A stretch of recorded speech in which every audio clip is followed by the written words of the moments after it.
Bueno, agradecerlles a súa presencia aquí para pasar unha hora desta tarde escoitando unha conversa que eu conto que vai ser moi interesante entre Antón Castro, que é o comisario, como saben, da exposición Gabarrón Atlántico, o propio artista Cristóbal Gabarrón, que a verdade tuveron a deferencia con nós de plantexar este acto de unha maneira que eu entendo que moi amena e moi interesante. Non sempre se ten o privilexio de escoitar a un artista falar da súa propia obra. Sempre leemos a opinión de outras persoas, neste caso, pois esa vai ser a suerte. Ademais, vai ser un pequeno interrogatorio que lle fai facer o comisario, ao que nos podemos sumar ao final coas nosas preguntas. Decirlles que o acto vai durar máis ou menos unha hora e que logo xa poden facer esas preguntas e que Antón Castro me comentou que ten un PowerPoint a disposición da persona que ao final queira pedirlo, deixanos o seu email e enviámoslo. Moitas gracias.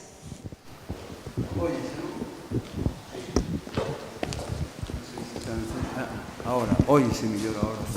Bueno, boas tardes, gracias por estar aquí.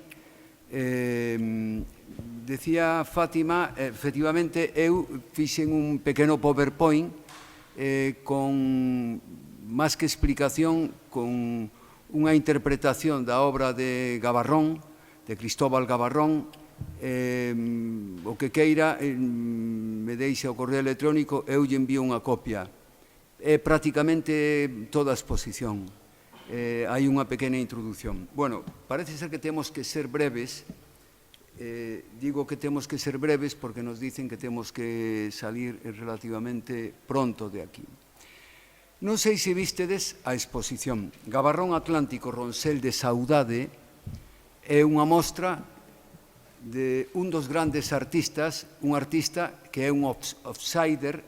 Outsider é aquel que a veces loita solo contra todos os elementos, pero é un artista que ten unha proxección internacional, xa sexa no circuito mundial da arte en Asia, en América, basicamente nos Estados Unidos, e que fixo grandes exposicións en España, por exemplo, nun dos grandes museos de referencia, no Iván de Valencia, tanto en China como nos Estados Unidos, nos grandes museos, unha obra sostida pola gran crítica internacional. E logo, teño que dicir tamén, un artista que traballou para o Comité Olímpico Internacional, para as Nacións Unidas, para que fixo unha obra paradigmática no 2015, un artista incontestable que a veces suscita moitas reaccións, e teño que dicilo, falando en lenguaxe directo, moitas envexas, por eso, por ser un outsider que fai un camiño reto, o seu camiño. Por eso o subtítulo é Ronsel de Saudade. Gabarrón Atlántico é un cruce de identidades. Primeiro, teño que dicir que o seu arte é unha arte terapéutica. Ese traballo en soedade, un traballo tremendamente reflexivo, prolóngase buscando un obxectivo que é facer mellor o ser humano. Eso é o que sinte el. Por eso, a arte de Gabarrón é unha arte terapéutica. É un artista múltiple e ten unha proxección plural a nivel identitaria que é o Mediterráneo. El naceu en Mula, en Murcia, por tanto, o Mediterráneo é unha identidade marcada nun momento dado, pero el se criou en Castela, en Valladolid, ten unha identidade castelá, e el pasou os últimos 25 anos en Galicia, inda que comparte Galicia con outras estadías, en Bueu, pero hai outro Atlántico. El defende o Atlántico das dúas orillas. O norteamericano, onde el se instala a mediados dos anos 80, é o Atlántico de Bueu. Ramón, vai por ti. O Atlántico de Bueu que marca unha definición identitaria na súa obra. Teríamos que decir que Gabarrón expresa aquilo que Demetrio Paparoni, un crítico de arte italiano, dice que é a resposta á arte dispós do cataclismo de 2001, do 11 de setembro, non? Que busca o artista? Busca a beleza. Sempre a buscou. Aspira ao sublime e vive nunha época onde se perdeu a inocencia que ele asume e tamén unha época no que se trata de rescatar a moral, o artista comprometido. Por eso, non é só a beleza kantiana. A beleza kantiana é a búsqueda da beleza pola beleza. É a beleza comprometida que el busca nese rescate moral e as súas obras fan explícitas ideas como o amor, o desamor, a solidaridade, a vida, a morte, a igualdade, a paz, a xusticia, os dereitos humanos, un certo culto á natureza sin despreciar a cultura. Evidentemente, en él hai unha tradición. Un artista tan importante como Cunelis chegou a decir o único futuro posible, un dos artistas máis importantes do século XX, Yanis Cunelis, o único futuro posible é o pasado. E el, sin nostalgia, pode reivindicar Atapuerca, un lugar da orixe do home, pode reivindicar Altamira ou Stonehenge. Traballa por series e con unha idea de proxecto, de un xeito moi serio. Gavarrón propoñe unha exposición para o Museo de Pontevedra específica pensando que o atlantismo pode ser unha filosofía. Cando nos pensamos a exposición, pensamos nun solitario tamén, en Manuel Antonio. Manuel Antonio que fai un mariño que se dirime na soedade entre a noite e a lúa, cando no Constantino Candeira vai navegando e o barco deixa un regato de remolino, ese é o Roncel. Pero de noite o barco navega en soedade, vai solo. Roncel de saudade, o Roncel é o remolino. O Roncel é a imaxe do presente continuo, tal vez do futuro, pero dun pasado que está pasando porque o remolino vémolo pasar nun presente continuo. Un pouco a vida artística del é así, como Roncel.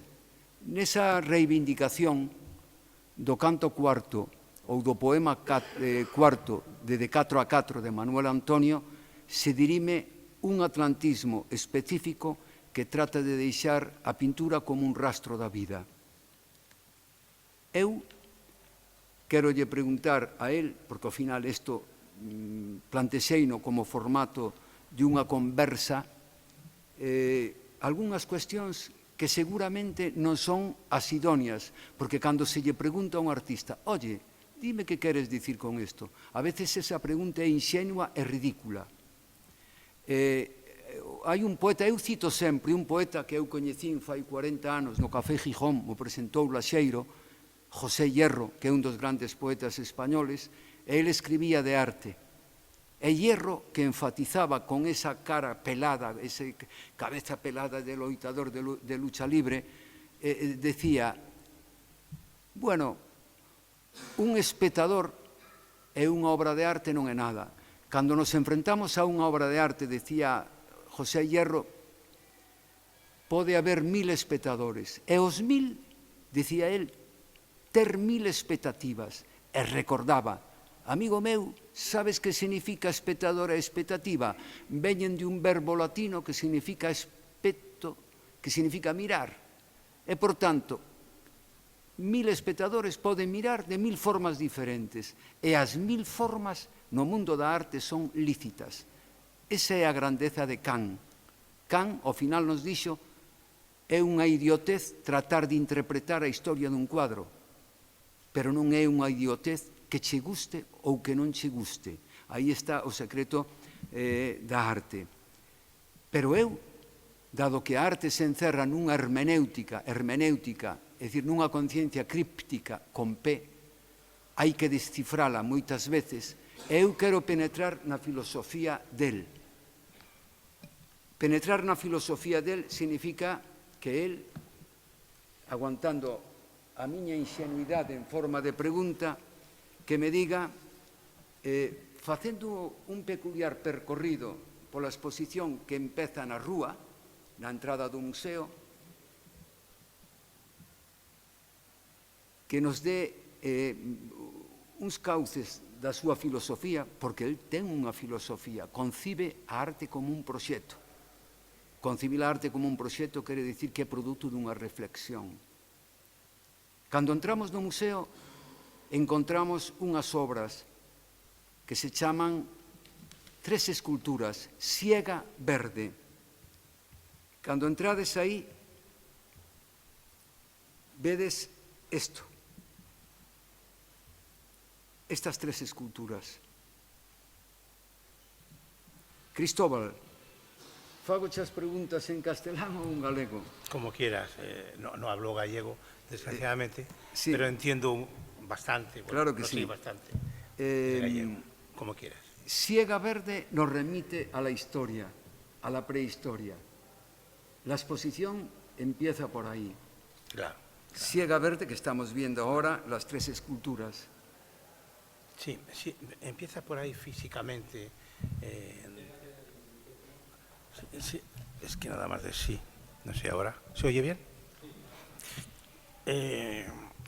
Yo creo que Antón ha montado muy bien la exposición, haciendo esa introducción con esas 3 esculturas que son aparentemente 3 torres.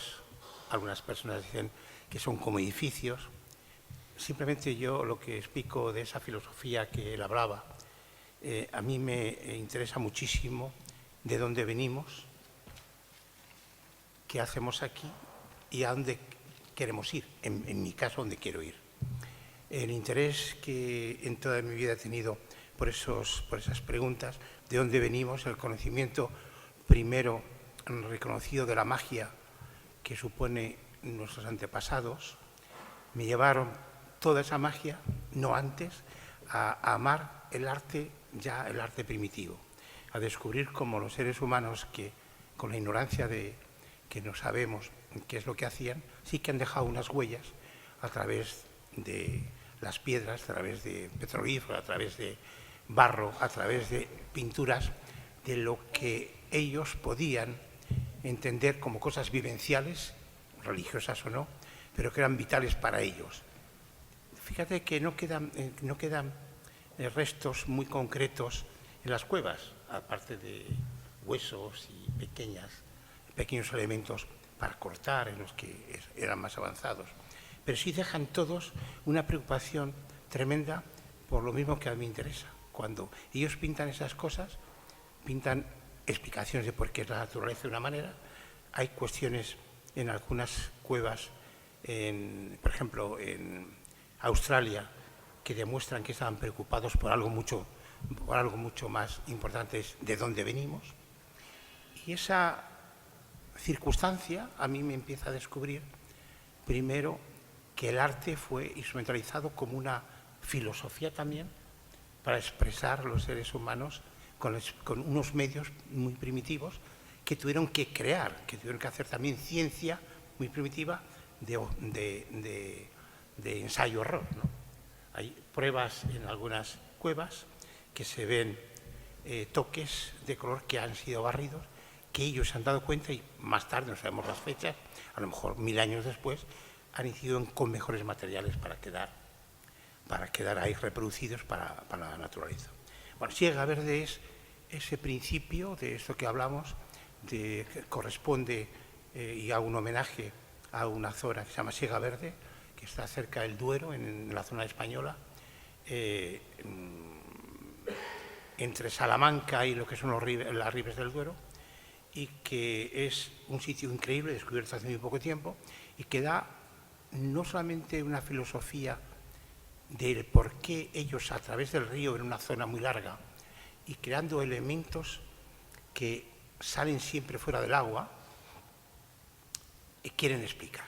Y los elementos que toman, igual que por ejemplo en Altamira, en otros sitios, aprovechan las oquedades o las rugosidades o las texturas de las cuevas para hacer elementos aprovechables, ¿no? Para hacer un animal o una persona.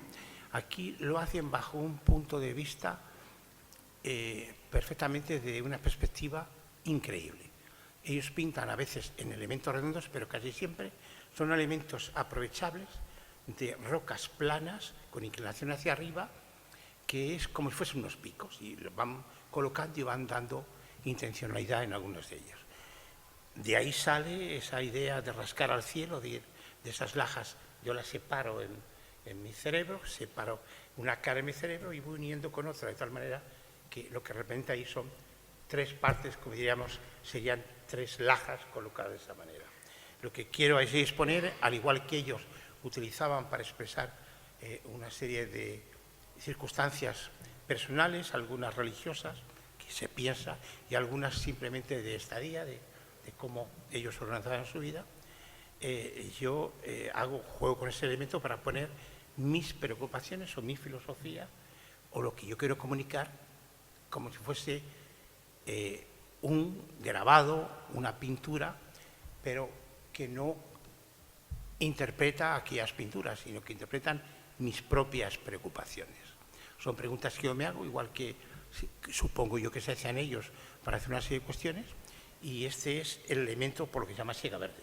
Por tanto, utilizo uno de mis intereses grandes, que es de dónde venimos, explicar todo lo que es ese mundo para mí tan atractivo, ese mundo de la arqueología, y le damos entrada ya a la exposición. No sé si es así explicativo. Sí. Bueno, pasamos de siega verde, inspirado en ese yacimiento arqueolóxico do Paleolítico, con máis de 600 gravados, tal como nos explicou Cristóbal,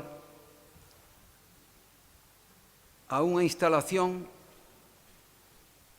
moi vencellado ao atlantismo, a Galicia, que é el mar que yo conozco. El mar que yo conozco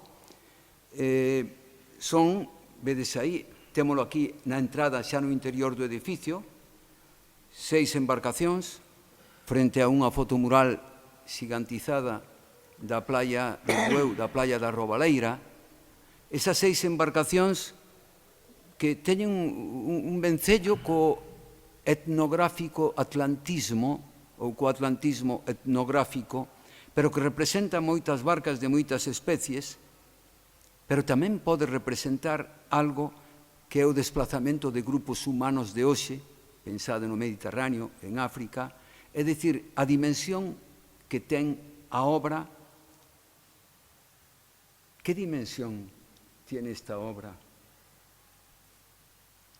Bueno, la idea era que parto, es una instalación, no es una obra que refleje en una sola pieza lo que yo quiero decir. Utilizo una instalación que se compone de elementos que en este caso parten de una barca recuperada de Galicia y que yo recupero para hacer esta obra, y que le siguen una serie de obras que van siendo cada vez más pequeñas y que yo simulo por importancia, ¿no?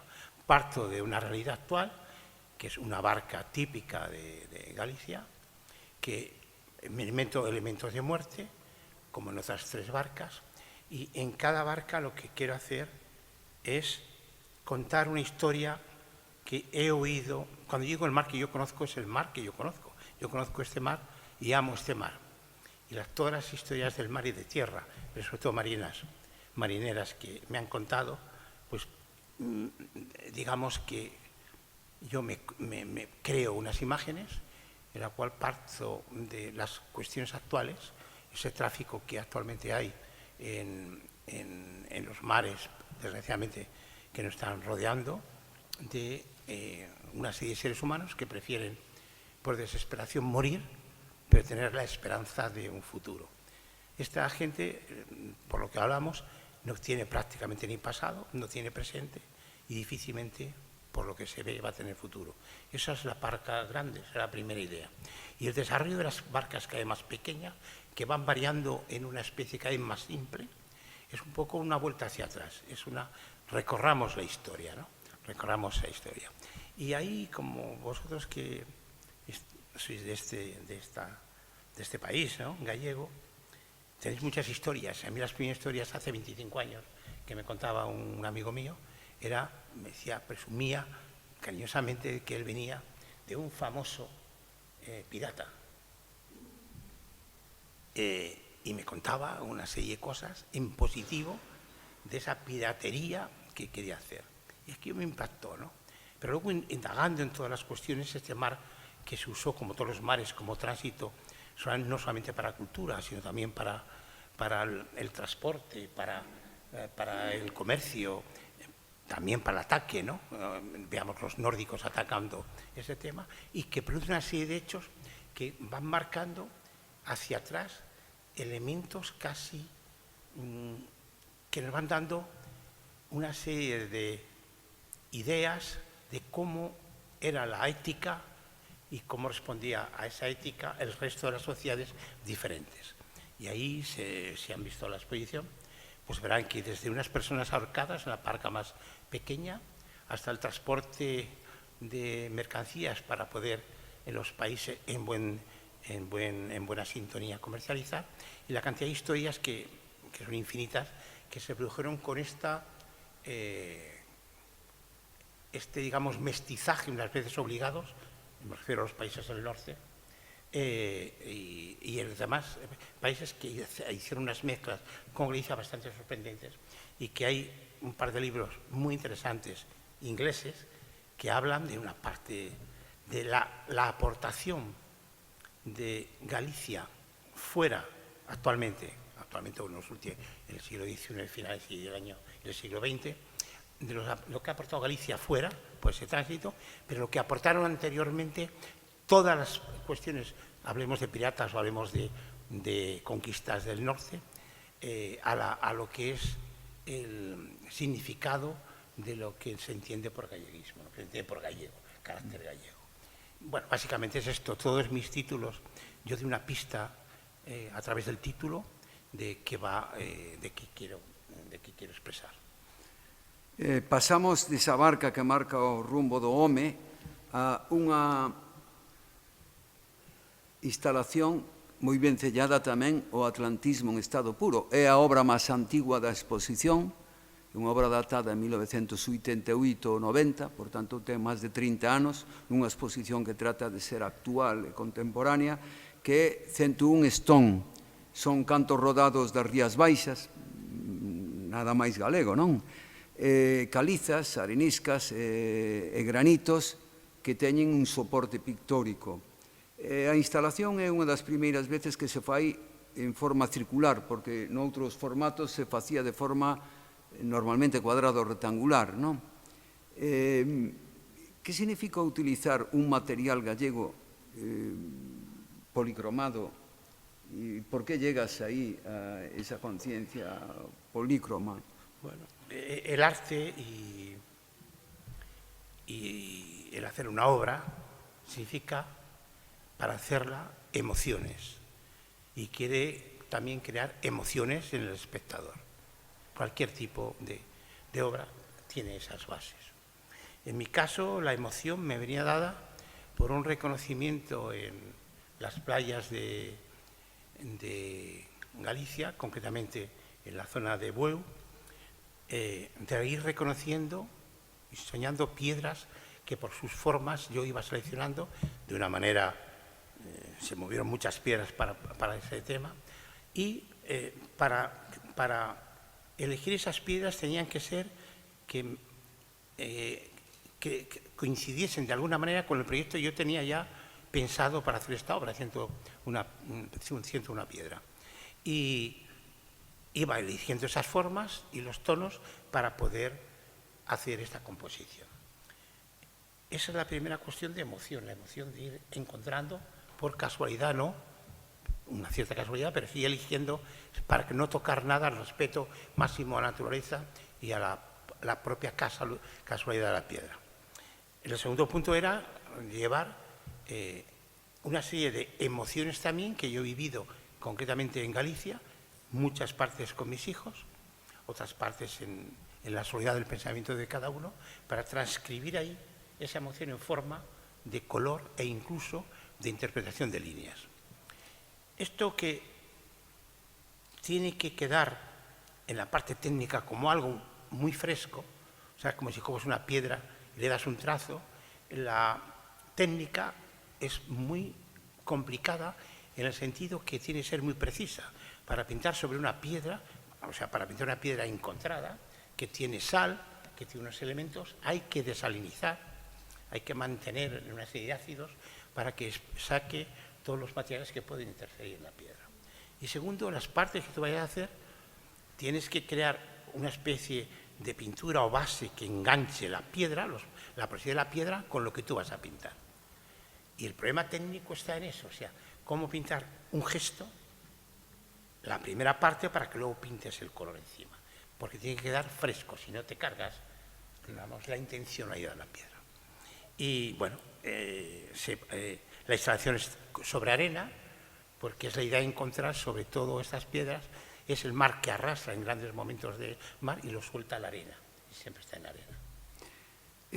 Ao final, ao principio, a orixe da pintura, sabemos que está na pedra, non? A pintura en Altamira nace sobre unha pedra, e hai, de algún xeito, tamén unha remisión a ese arte parietal. Dicíamos ao principio que cada un, cando entre aí, vai haber formas máis ou menos aniconográficas, abstratas, figurativas, pero hai unha conexión sempre entre elas. Calquer lectura ofrece unha conexión, porque ao final, detrás de eso, non fai falta interpretar, sino sentir.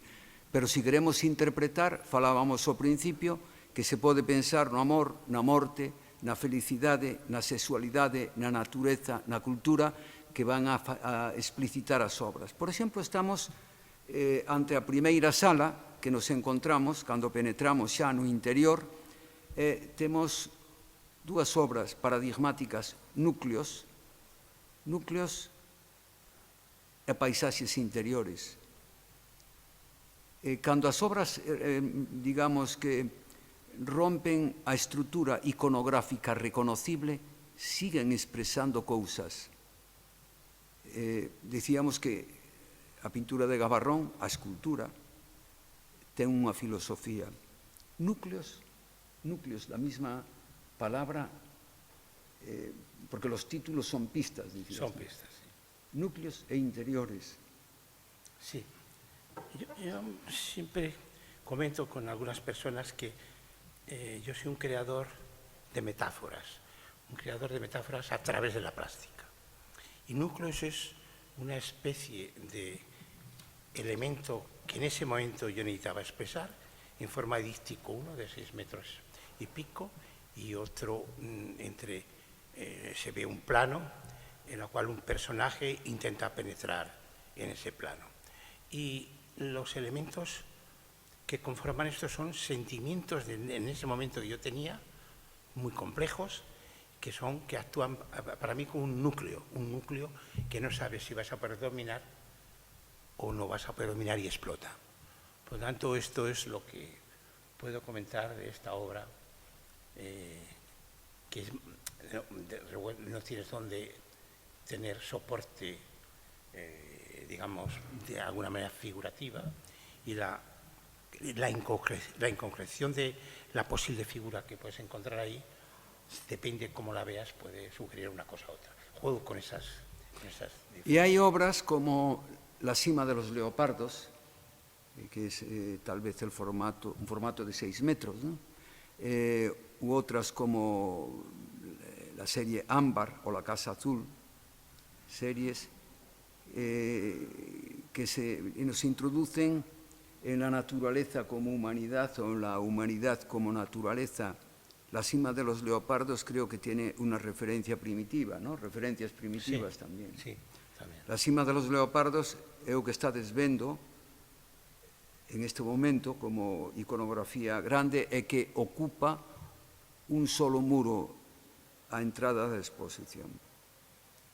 Sí, has dicho bien, es un planteamiento sobre la naturaleza y sobre la civilización en esa naturaleza. Y bueno, hay un discurso entre las mismas representaciones, las mismas significaciones que me encontré en un texto muy interesante de un francés que hablaba de cómo se planteaban los antiguos, nuestros personajes antiguos de los que venimos, cómo se planteaban la naturaleza como elemento y cómo se planteaban el uso de la naturaleza para sobrevivir, ¿no?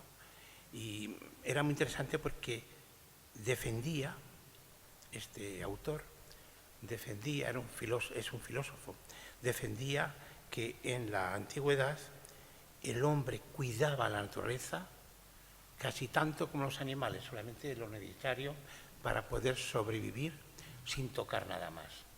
Y reconocía a través de esas pinturas, esos petroglifos que se han ido encontrando, esta teoría. Y el planteamiento es nuestra civilización, que presumimos de proyectos políticos sobre el cambio climático y hacer absolutamente que todo funcione muy bien y que la naturaleza es importantísima, pero que resulta que la estamos esquilmando de alguna manera, y sobre todo porque ahora mismo vemos, no toca aquí esto, pero los incendios que son claramente solucionables por el ser humano, con tal de empezar a respetarlas, limpiando los montes, etcétera, etcétera. Pero no estoy entrando en teoría política, sino estoy entrando en cómo sentían los personajes anteriores a nosotros, cómo tenían el sentimiento tan profundo de naturaleza, de convivencia con ella, con todo lo que suponía de amor, de susto, de no conocimiento, y ahora mismo, como nos planteamos la naturaleza, y para mí es una gran controversia, ¿no? Las dos posturas, y bueno, para uno queda como naturaleza y civilización. Volvemos a Galicia. Galicia sempre está presente na exposición con estas obras de pequeno formato, playas, bateas, é dicir, o mar galego enunciado a través de metonimias, non? Con moita frecuencia utilizas esa concepción metonímica para apelar a Galicia, incluso en los apuntes de granito, ¿no? Sí. Bien, esto responde a muchas cosas. Mi proceso creativo es lento para hacer una obra que siempre quiere parecer fresca. ¿Cuál es mi proceso? Mi proceso, veo algo que me interesa o algo en lo que marcar esa filosofía que tú hablabas, y entonces construyo en el cerebro la idea que quiero expresar. A partir de ahí busco los resultados que puedan estar a mi alrededor o en donde sea. En el caso de esas bateas, el proceso es en este momento del que estoy hablando. Yo quiero hacer una serie de obras, me planteo hacer una serie. Yo hice una serie muy grande de un proceso que se llama Mares, Mar Blanco, Mar Negro, que no está aquí, que es simplemente la visión de un mar que no tiene cielo, y que a la vez la interpretación, cuando tú lo ves desde abajo, porque son cuadros que tienen 4 metros de altura, no recuerdo ahora cuántos, ¿te acuerdas exactamente cuántos? 8 metros. Bueno, es un elemento que cuando tú te pones enfrente de él, a 1,50 m a la vista, te provoca una perspectiva obligada que yo fuerzo para que te creas que estás dentro del propio agua. Y ahí los elementos podrían ser en un mundo onírico o dentro haciendo, digamos, mirando dentro del mar. Bueno, pues aquí el proceso era el exterior. Quería hacer esos grandes obras, que en este caso para esta obra eran 6 metros, 6 por 1, y entonces quería hacer al revés, lo que había todo encima del mar, en ese mar que yo conozco, y la observación la encontré enfrente de mi casa, que está enfrente está el mar. Encontré los elementos para hacer algo que tuviese mucho peso en lo que yo quería representar, pero que no tuviese prácticamente ningún peso físico en la obra. Las líneas simplemente de las bateas, una pequeña línea, dependiendo que haya niebla o no, o que haya un sol de una manera o de otra, hace que prácticamente sean pequeños detalles. Claro, eso en una obra grande de 6 metros sería una cosa bastante como un rastreo. Y para eso, que estoy hablando del proceso, empecé a hacer dibujos. Y yo normalmente hago dibujos que son figurativos, o sea, me refiero que procuro hacer que tengan la proporción, la figuración, y a partir de ahí empiezo a pensar cuáles son los colores, etcétera, etcétera. Estas obras que vemos aquí se han quedado en ese primer proceso, en el proceso de reconocer cuál era el área, cuál era la proporción, cómo tenía que ser exactamente a qué altura esas bateas, por sistemas emocionales y como yo veía siempre el mar. Tú sabes bien que yo me puedo quedar 3 horas sentado ahí enfrente sin hablar ni nada y estar viendo el mar.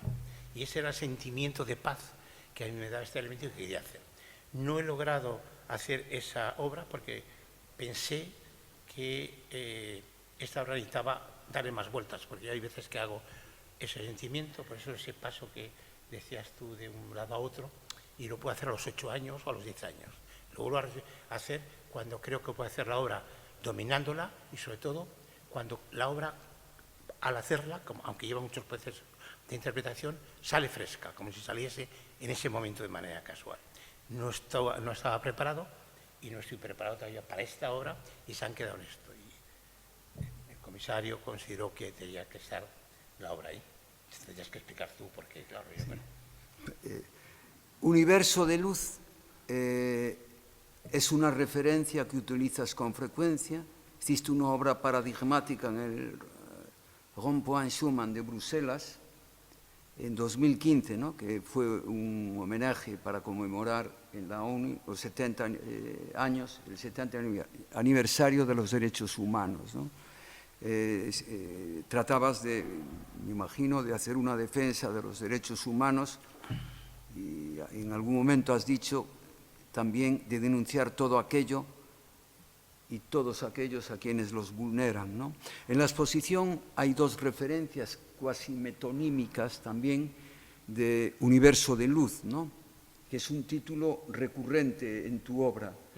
Pero como concepto, ¿qué significa para ti Universo de Luz? Bueno, Universo de Luz como concepto es los derechos naturales y después intelectualmente políticos y que han definido en este caso los derechos humanos, igual que los derechos civiles de los tiempos de las primeras democracias, sobre todo en Inglaterra y en Estados Unidos, ¿no? Es lo que nos hace ser mucho más libres, o nos debería hacer más libres, y el respeto máximo a los demás. Ese universo de luz es todas esas circunstancias que nos tienen que iluminar para perder la violencia, por lo menos en los pensamientos, y ser más generosos y más socialmente adaptados de lo que estamos ahora contemplando. Aprovecho este mundo de universo de luz para conmemorar el 70 aniversario de la creación de Naciones Unidas, y esta instalación, que es grandísima, se compone de una esfera que es de acero, está hecha de triángulos, de diferentes pulidos, de diferentes, digamos, espejados, que simula, además la proporción exacta de la Tierra, que simula el universo que tenemos aquí, que tenemos que controlar, que tenemos que negociar, que tenemos que vivir. Y está rodeado por una espiral, también que utilizo mucho espiral como elemento de entrada, de unas figuras que se dan la mano. En esas figuras, que son 70, ahora son ya 75.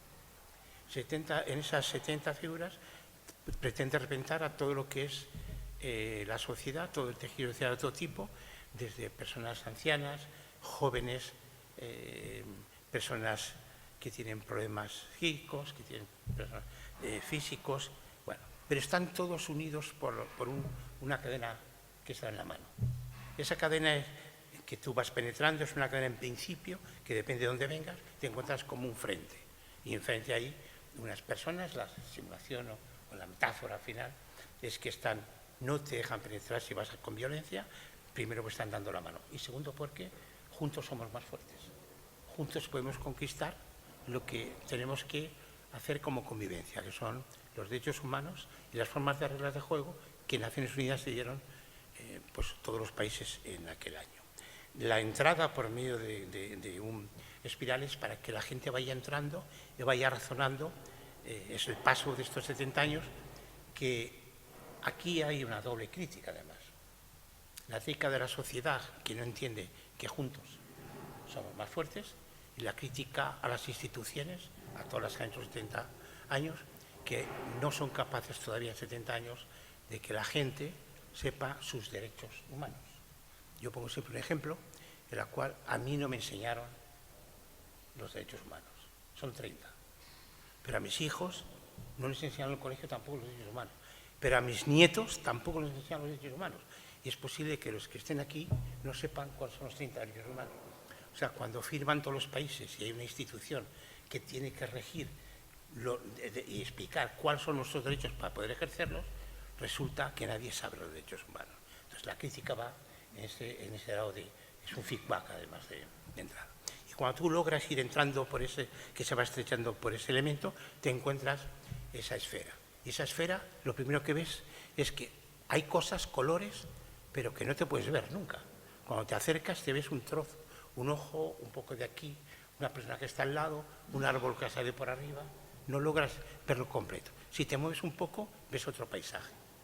De otra manera que lo que quieres hacer pensar, primero, que cada idea es tan válida, cada verdad es tan válida una como otra, y que esta cuestión de mover cada uno, ponerse en una posición del otro para poder entenderse. Esto se inauguró en Nueva York por el secretario general de Naciones Unidas entonces, y las autoridades y tal, y su misión es que Naciones Unidas lo va llevando en el día de la conmemoración, lo va llevando por todas las ciudades del mundo.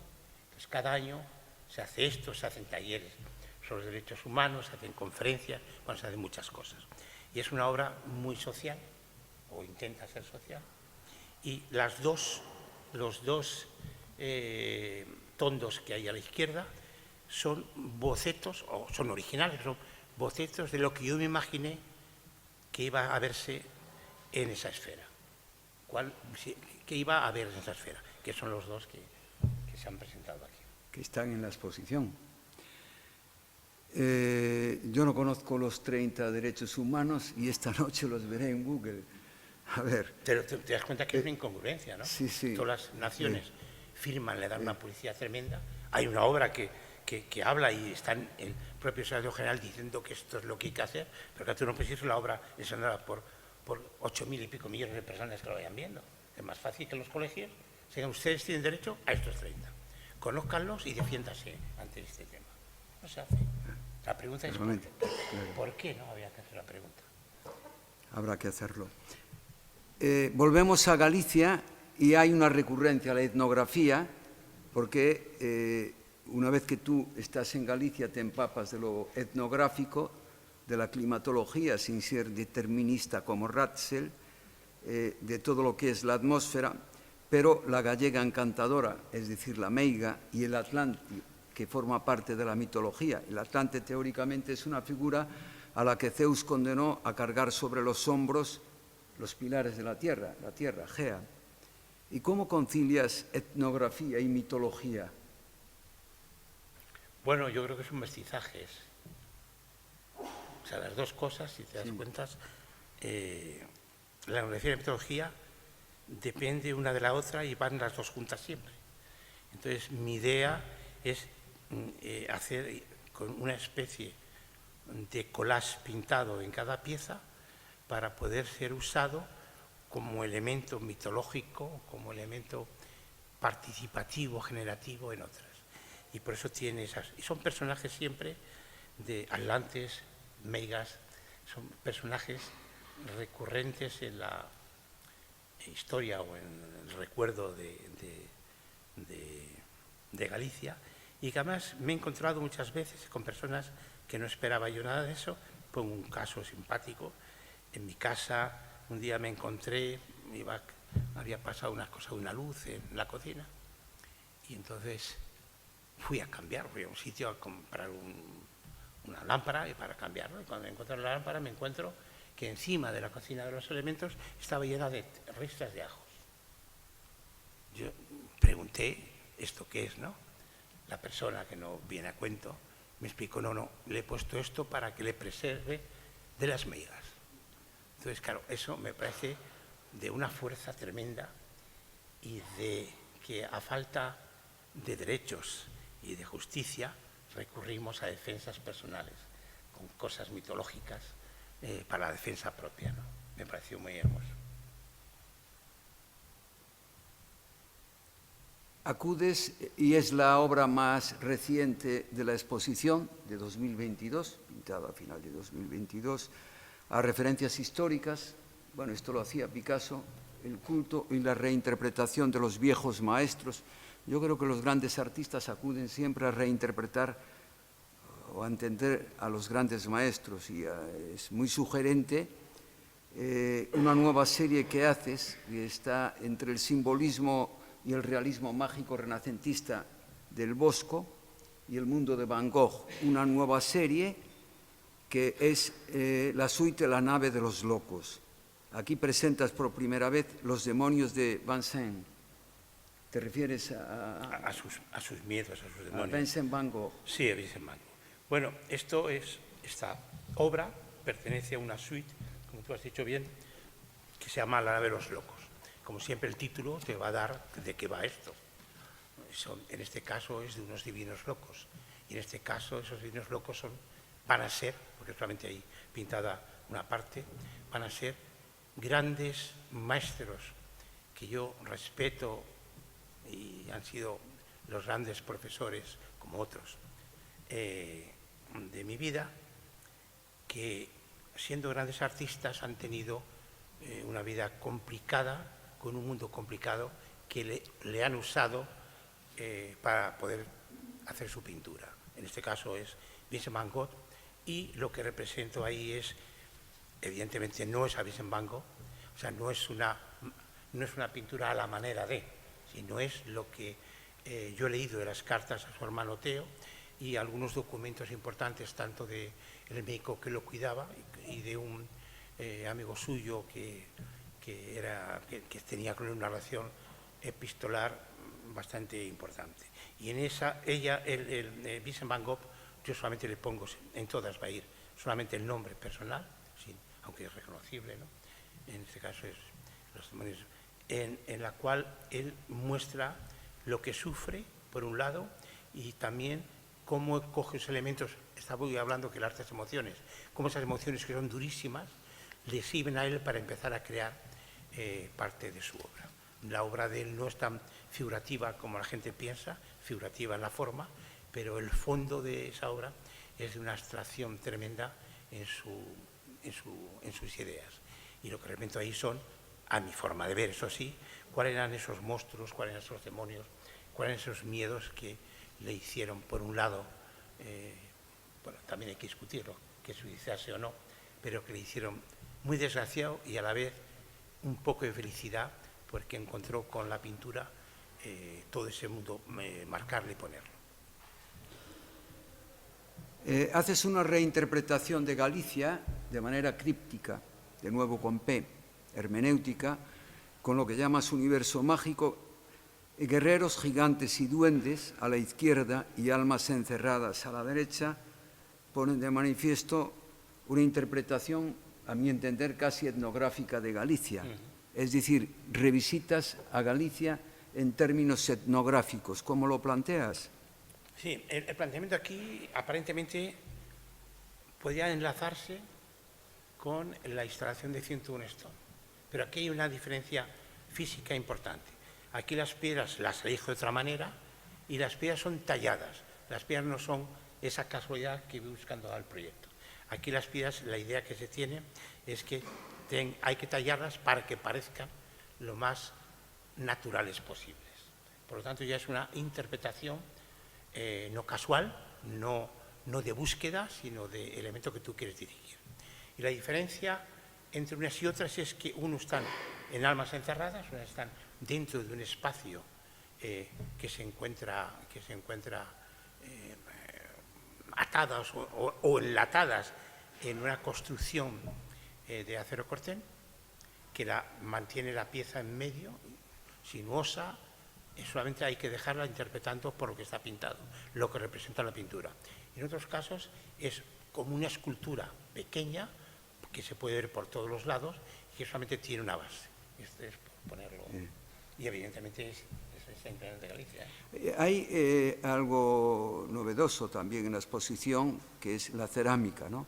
O sea, utilizas diversidad de materiales, hay una concepción del arte diluido como totalidad, y la cerámica, en esa serie que haces, Cerámica Metafísica, de lo orgánico a lo metafísico, introduces una nueva concepción. Hay algo simbólico porque esas piezas fueron realizadas donde Picasso, en Vallauris. Sí. En Vallauris, Picasso se inicia en la cerámica, ¿no? ¿Qué valor simbólico tiene todo esto? Primero, el sitio que se elige precisamente por Picasso, o sea, me refiero.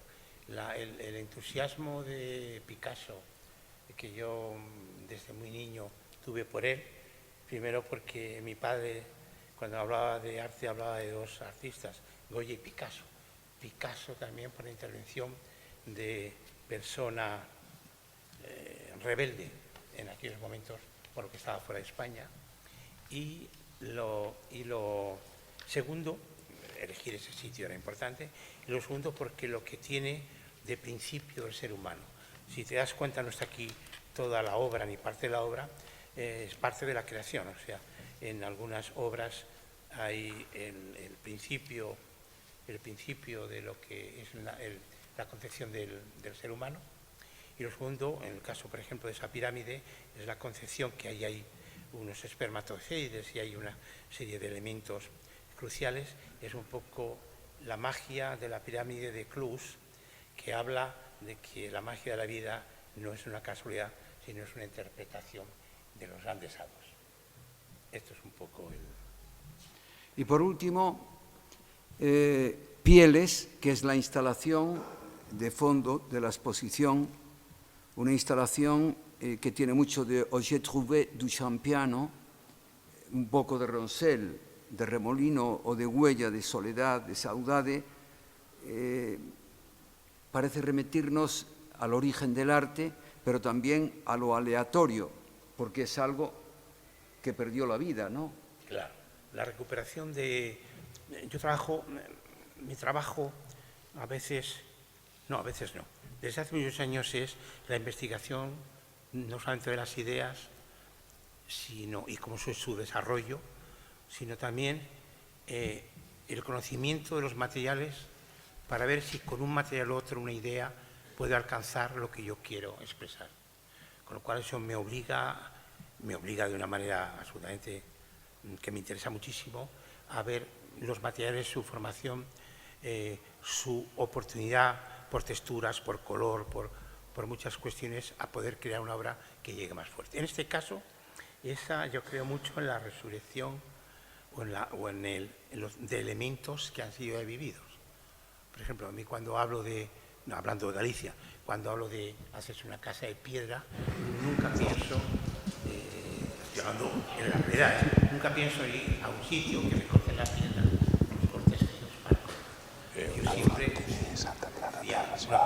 mi lógica, iría a casas derruidas para ver esta oportunidad. Y para mí tienen algo que ver, la textura, el deterioro, muchísimas cosas.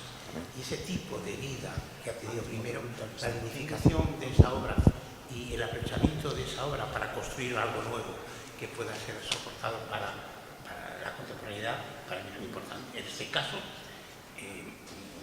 estos elementos son la historia personal es de una palmera que se me muere, de una palma que se me muere, empiezo a pensar la posibilidad de darle una segunda vida y que el arte no hace falta que sean grandes materiales, sino cómo tú tratas los materiales dependiendo lo que digas, porque con ese material se puede decir una serie de cosas, no otras. Y entonces interpreto, evidentemente, un montón de cosas que se puede ver desde gente que ha visto las máscaras africanas, Australia, o ha visto elementos japoneses. Bueno, todo eso puede ser o nada puede ser. Simplemente son sentimientos de aprovechamiento muy potentes y personales míos en cada una de ellas, que es diferente. Y el conjunto, pues un poco quizás, yo pienso la vida. O sea, empezamos la exposición fuera con una alusión al Paleolítico de Siega Verde, haciendo una reinterpretación contemporánea, y terminamos la exposición casi con una secreción de arte prehistórico, es decir, una remisión al concepto de máscara de arte primitivo, ¿no? Porque tiene mucho de arte primitivo. Quero invitaros a todos, os que non viñestedes a ver a exposición, que a vexades, e igualmente, aproveitando que aquí está o artista, Cristóbal Gavarrón, que lle podades facer as preguntas que queirades. Se alguén quere facerlle algunha pregunta, temos a oportunidade, sería pertinente facerlle esa pregunta. Antón. Bueno, como sabedes, primeiro felicitar aos dous porque falades con a claridad meridiana e se os entende. Hai a veces artistas críticos que falan nun idioma que non se entende e é importante que se entenda. Eu, en esta primeira peza que puxéchedes da Senda Verde, non? Siega Verde, pois quería facer unha reflexión pequena, que despois preguntarlle.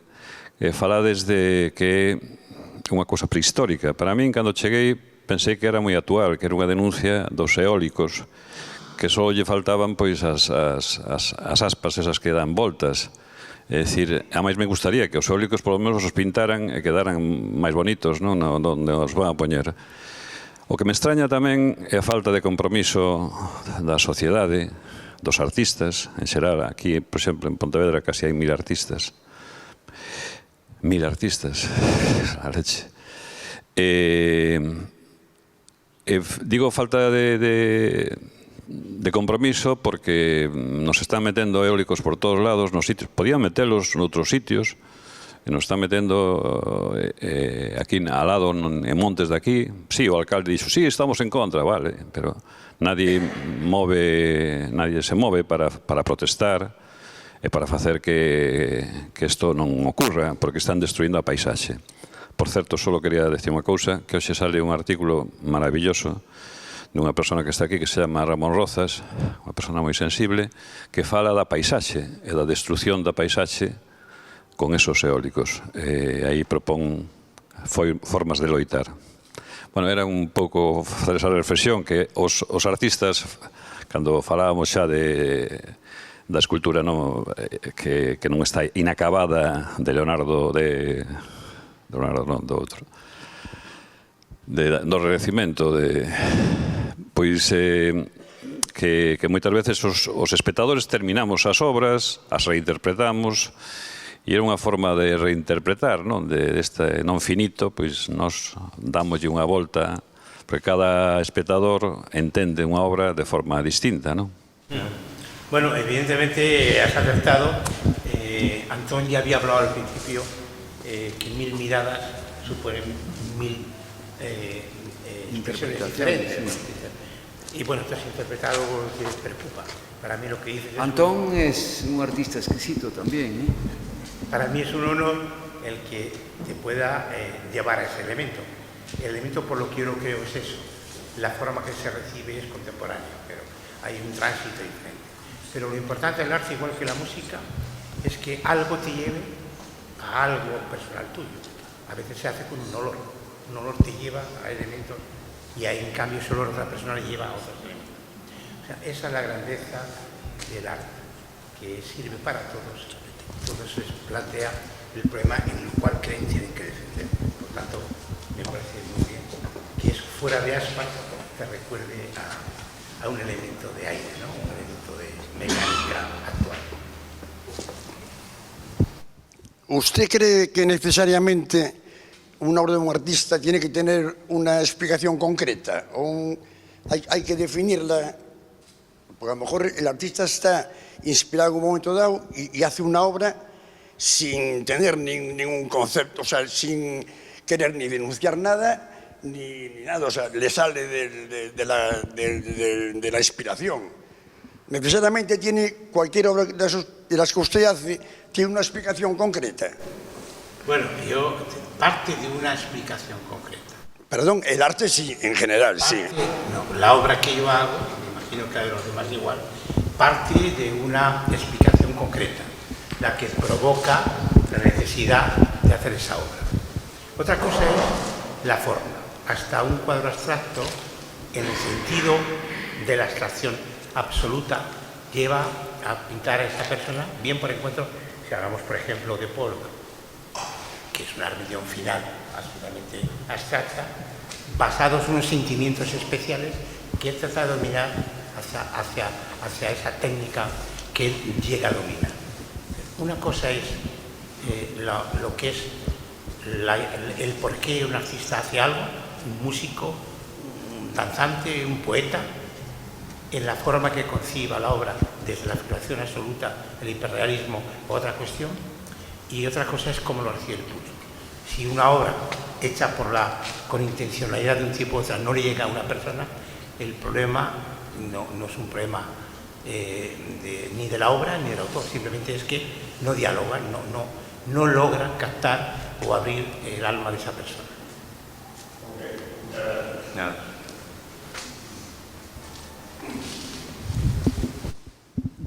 Buenas tardes, Cristóbal. Yo en tu iconografía he visto, en este caso, los tigres estos que comentaba José Antonio, que tienen un guiño a Kling, esa aurificación que he visto presente en bastantes de otras, muchas obras tuyas. ¿Qué te inspira, de alguna manera, el mundo de Kling? Puede estar presente, indudablemente, en tu obra. Gustav Kling. Bueno, sí, no es un artista que me inspire mucho. Lo respeto muchísimo porque él crea en un momento concreto y más en una Centro Europa muy complicada, crea una magia casi onírica de personajes, ¿no? Pero no es uno de los artistas en el que yo me pare a pensar que me da una fuerza especial para construirme a mí mismo, ¿no? Me parece muy bien, es un técnico bueno, representa una cuestión importante, pero no es inspirador en todo caso. Si me hablas, por ejemplo, de obra italiana del siglo IX, te puedo decir que sí. Si me hablas de Rafael, te puedo decir que sí. Si me hablas de Goya, lo verás que te puedo decir que sí, pero no este personaje, no este artista. Pero el oro en sí como elemento, la aurificación, el oro en sí. Bueno, el oro es una investigación de material.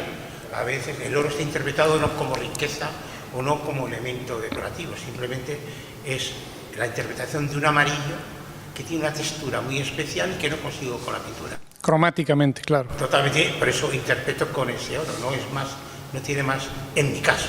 A otras personas les puede inspirar otras cuestiones que ya estamos dentro de lo que es la libertad y la grandeza ante la expresión del arte, las emociones. Muchas gracias.